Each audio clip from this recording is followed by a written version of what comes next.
El Camino de la Plata, nombre resucitado para la ruta turística de Gijón a Sevilla, es el que en la época romana unía desde el sur y desde el Guadiana dos grandes mundos de comunicaciones como Mérida y Astorga, a través del río Tajo, de las nieves de Gredos, de Salamanca. Llega ante Mérida, la gran creación estatal de Roma en España, su reflejo en la península. Recibió su nombre, Augusta Mérida, precisamente de un emperador. Alzada como guardiana del puente donde comienza la Vía de la Plata, para capital de la Lusitania, se la dotó de espléndidos monumentos a través de los cuales los hispanos, recién pacificados, deberían recibir la impronta de Roma, alzando también en su contorno mansiones y palacios cuyos suelos de mosaicos han sido rescatados recientemente de la ruina. A través de ellos podemos conocer lo que fue la antigua ciudad, a través de su circo, de sus templos y de su teatro sobre todo. Estas puertas, este camino que vamos dejando atrás, sirvieron de entrada, de camino al público de entonces. Viejos soldados, colonos nuevos, viajeros, campesinos llegados de todo el suroeste de la península.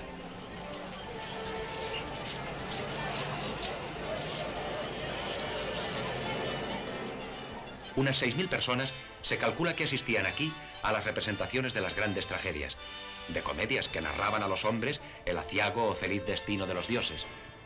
Dioses que aquí, en Mérida, vuelven a la luz desde el fondo de los siglos en el laberinto de mosaicos que cubren todavía patios y jardines de las casas patricias.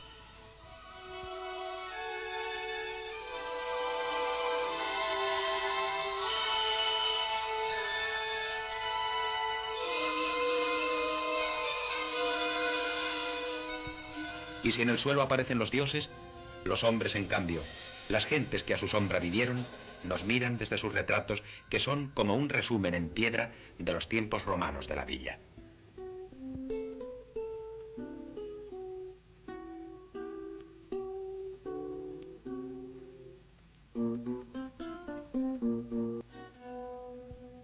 No sabemos el nombre de estos rostros, ni siquiera si en realidad existieron.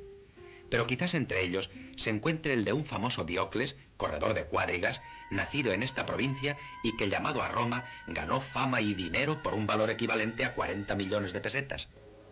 Su vida, su fama olvidada durante tanto tiempo tras su muerte, es como el símbolo de la misma Mérida, alzada por Roma un día para ser ciudad importante del imperio y desaparecida luego en el oscuro cauce de la historia.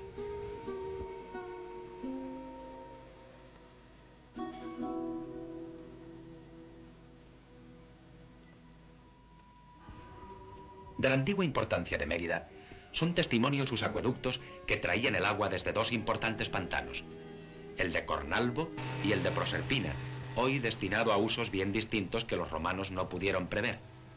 Aparte del esquí acuático, es ahora centro de turismo regional en los cálidos meses del verano.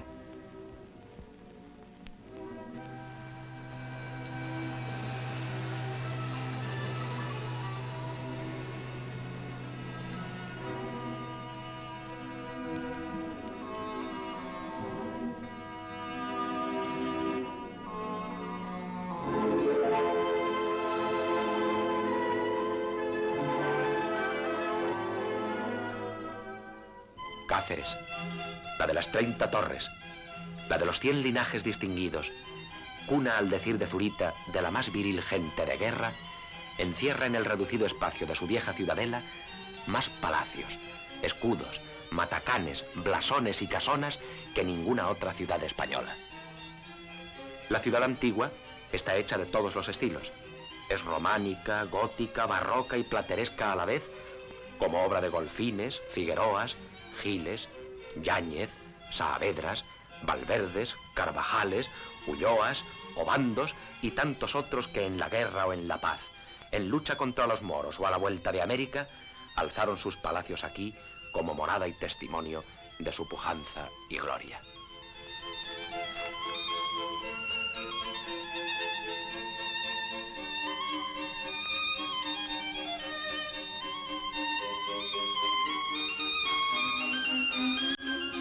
Del viejo alcázar que los árabes alzaron, solo resta este aljibe como testimonio de los cercos prolongados de aquel tiempo.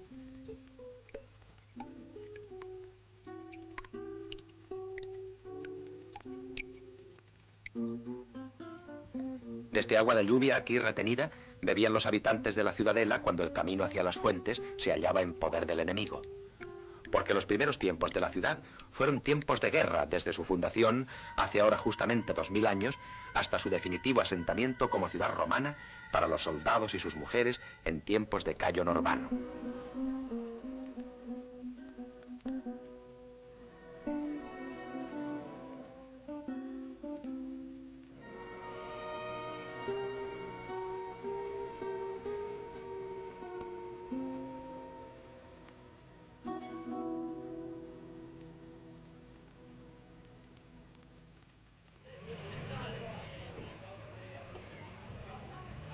Más al norte de Cáceres, en un llano de olivos aún solitario, al margen de los nuevos riegos que poco a poco van inundando estos campos, quedan los restos de lo que fuera un día un famoso campamento romano.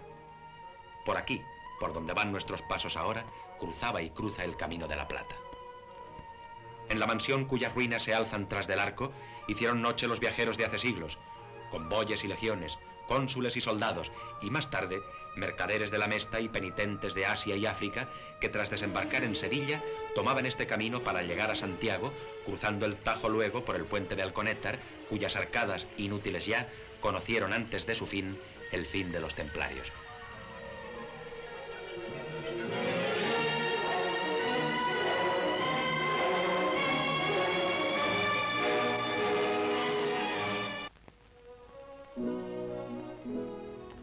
En un tiempo más próximo a nosotros, vivió por estas tierras de junto a la calzada un poeta hijo de labradores y que a estos campos y su gente dedicó sus versos.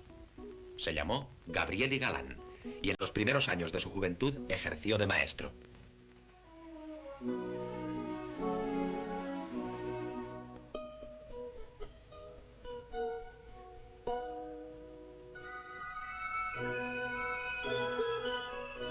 Su poesía fácil, cálida y popular, cantó las sementeras, el agrio rechinar de las cigarras en el largo verano, la callada presencia de los niños. Niños como estos que hoy escuchan a otro maestro igual, que aprenden, piensan o sueñan recitando la lección, en tanto su pensamiento vaga quizás 1000 leguas más allá del habitual recinto de la escuela.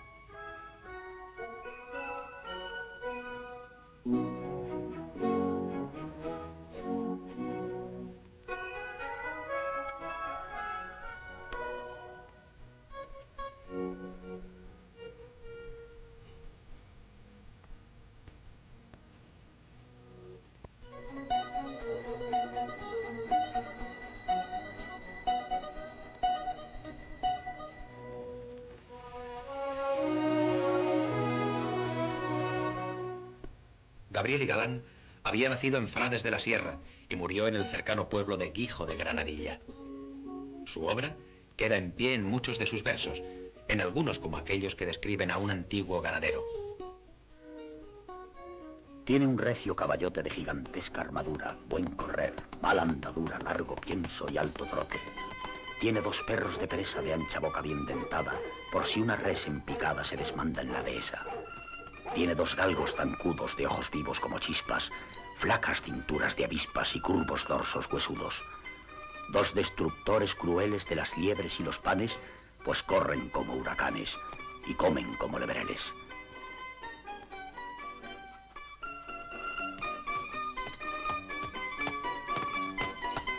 Tiene junto a sus aperos perdiz en ancho jaulón, escopeta de pistón y polvorines de cuero. Clavado en la dura silla de su viejo caballote, se va a Extremadura al trote y al trote torna a Castilla. Y toma ya montaneras y arrienda aquí espigaderos y busca ya invernaderos y goza aquí primaveras. Y viene y va con ganados y vende y vuelve a arrendar y paga y vuelve a criar y siempre está atareado.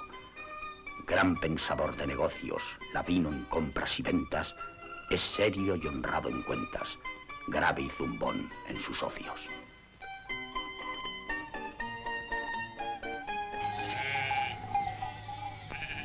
Medio siglo ha pasado desde entonces y una vez más, como entonces también, llega el otoño ante los muros dorados de Plasencia.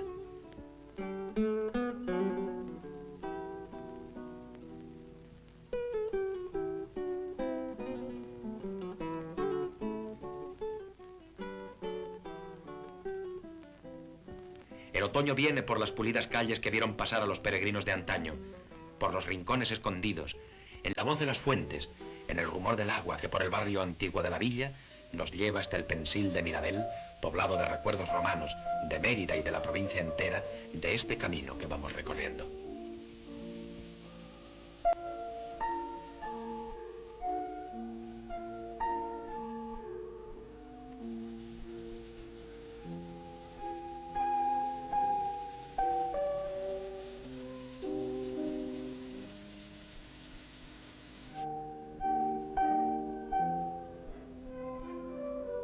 En Plasencia, los peregrinos del Camino de Oriente podían hospedarse en el Hospital de Santi Spíritus, en el de Santa María o en el de Pobres, donde podían permanecer 3 días.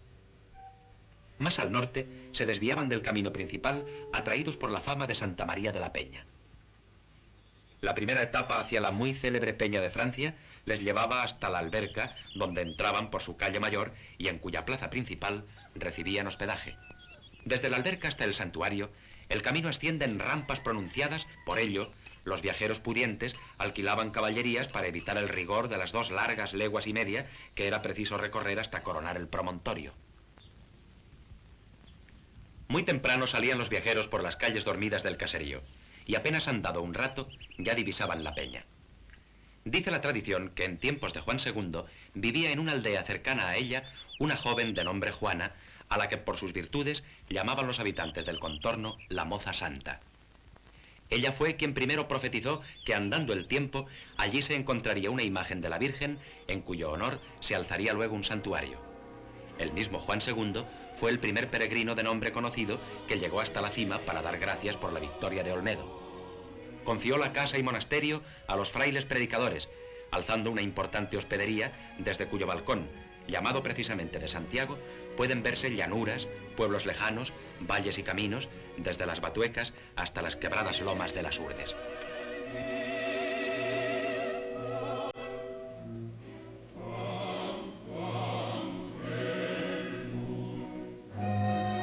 Peregrinos del sur y del oeste le visitan dejando constancia de sus nombres, como el doncel de Xérica, que llega hasta aquí tras recorrer descalzo las últimas leguas del camino. La plaza de la Alberguería, en Baños de Montemayor, recibe su nombre del albergue de peregrinos que ahora vemos convertido en casa particular tras haber servido de cárcel. Por aquí cruzó en 1602 el cuerpo de San Isidoro desde Sevilla y Camino de León. 5 siglos más tarde, por aquí pasaba también la comitiva real de Doña María de Portugal, que iba a casarse en Salamanca con Felipe II. De Béjar, hoy ciudad de industria y veraneo, célebre por sus duques, a uno de los cuales dedicó Cervantes la primera parte del Quijote, el camino del sur, siempre rumbo hacia el norte, cruzaba Los Santos y Fuenterrobles, y bordeando el ermitorio, hoy en ruinas, de Calzadilla de los Mendigos, cruzaba cerca de Alba de Tormes, villa que uniría al correr de los siglos su nombre al de la famosa Santa Castellana.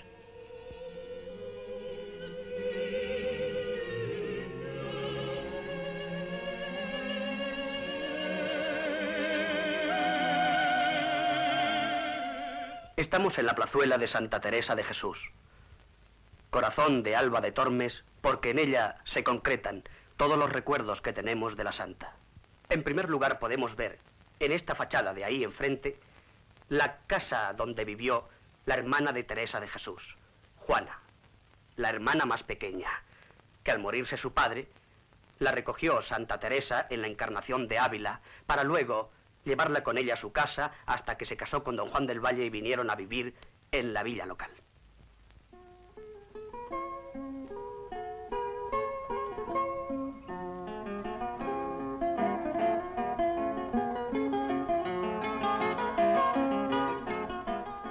Teresa de Jesús llegó a este convento que hoy abre su clausura para nosotros un mes de octubre de 1582. Tan agotada venía que aunque al día siguiente aún pudo levantarse, las fuerzas le fallan definitivamente y debe quedar en cama para no volver a levantarse jamás.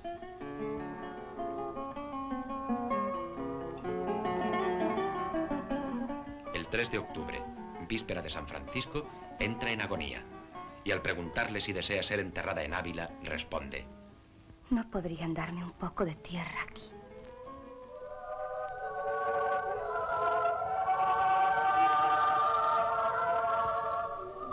Y así, por propia voluntad, en este convento de Alba de Tormes recibió sepultura.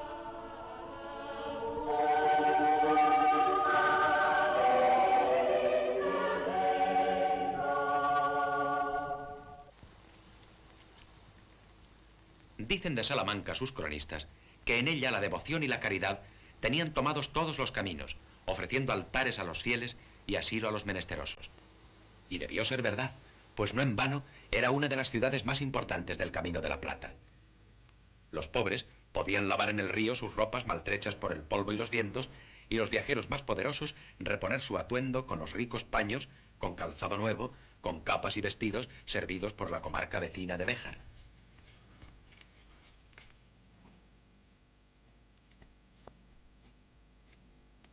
Multitud de oficios en ella florecían. Sastres de cualquier condición y precio, curtidores que preparaban pieles, suelas y arreos para cabalgaduras.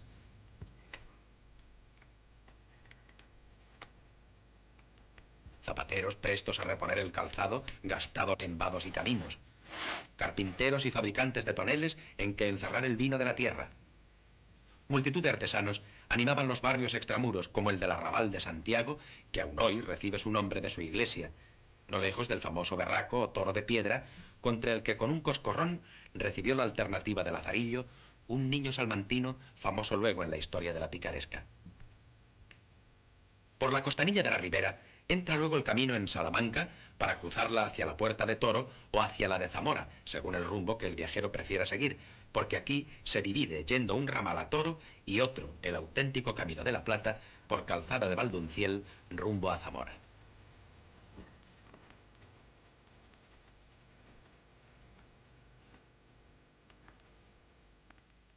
En la nueva provincia, el Camino del Sur sigue paralelo a la actual carretera, convertido en camino vecinal y a veces en modesto y de herradura. Los del país le llaman Camino Viejo de Salamanca, siendo de siempre paso obligado hacia el norte y no tan solitario como le vemos hoy, perdido en la lejanía. Muchas de las calzadas construidas por Roma sirvieron de cimiento a nuestras actuales carreteras. Así, el camino moderno y el antiguo a veces discurren paralelos. Carretera adelante van hoy los camiones, al igual que por la calzada antigua fueron siglos atrás los nutridos rebaños de la Mesta.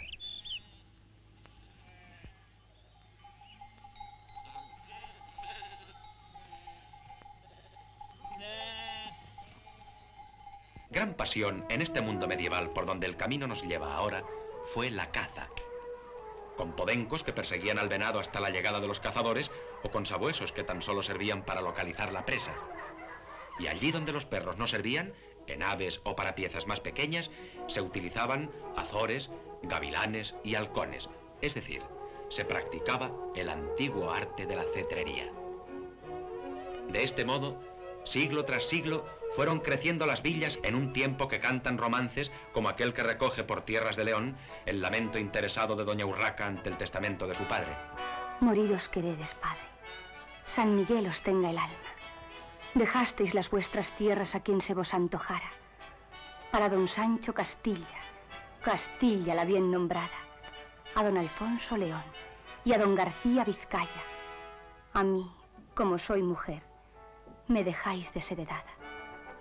Allá en Castilla la Vieja un rincón se me olvidaba. Zamora tiene por nombre, Zamora la bien cercada. De una parte por el Duero, de otra por Peñatajada, de la otra la Morería, una cosa bien preciada. Por tuya dejo Zamora bien guarnida y torreada, que para tus desvaríos convienen fuertes murallas. Hombres buenos hay en ella para servirte y guardarla. De sus consejos te fía y de sus tesoros gasta. Y a quien te quite Zamora, la mi maldición le caiga.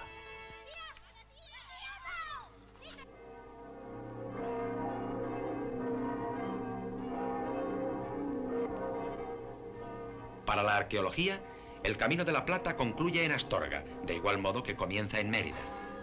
pero solo para la arqueología, porque el Camino de la Plata actual que hoy conocemos prosigue por un lado, más allá de estas torres y murallas, pasa la cordillera y busca el mar, cruzando junto a las más bellas iglesias del arte asturiano.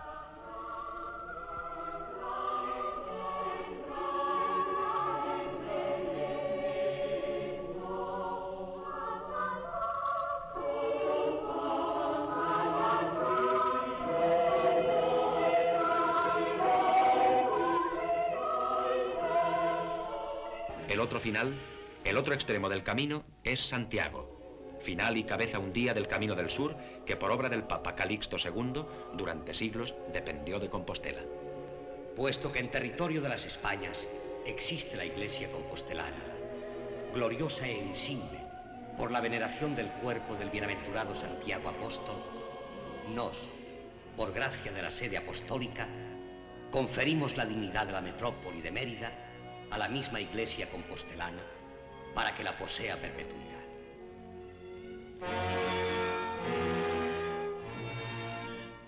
Y así, no solamente Salamanca quedó sujeta a Compostela, sino también Mérida, llegando de este modo la influencia de Santiago a través del Camino de la Plata hasta las mismas puertas de Andalucía.